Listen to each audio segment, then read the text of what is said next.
Hallelujah. Are you blessed with the worship songs? Yes. Maganda yung tuloy-tuloy talaga kahit na walang music. Basta tuloy-tuloy. Amen? At pag-worship ka nila, titiglig. Kasi that is respect to our God.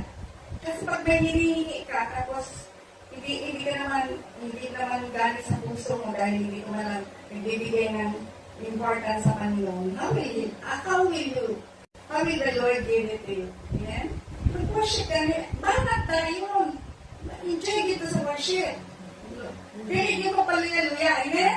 Amen. So, praise at thanks. Thank you so much, Lord. It is a blessed, Lord, parent, a mother today, oh God, because this mother, oh God, that sacrificed for their children. And this, we honor our mothers, oh God. I remember my mother, Lord, and all her teachings. And Lord, salamat, Lord, because nakakatulong talaga sa atin. So, we honor our mother today. Happy Mother's Day. Everybody say, Happy Mother's Day. Hallelujah. So, my message for today is, I am the Good Shepherd. Amen? Amen. Taas kayo ni siya, kailangan kayong dapat maisulti dili. Because ito na yung kabuuhan ni Jesus kung kinsa. Who is He in our lives? Amen?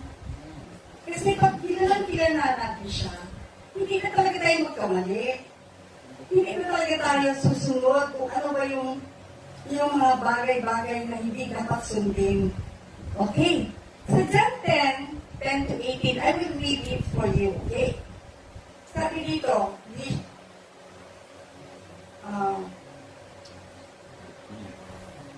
okay, dito na ako isa sa John 10:10. The thief comes only to steal, kill, and destroy. A king that they may have life and have it abundantly. Okay? So, I-remember ko, when I was working sa bata pa ako noon, I brought with me several servants para magtrabaho sa mga bosses namin sa Manila. So, we took the barko, and then, when we were there, sabi nung captain, pagbantay sa mga mangingilad. So, I did not understand what mangingilad means, no? So, pagbaba namin sa barko, dapat hindi kami bumaba doon kasi may warning na eh.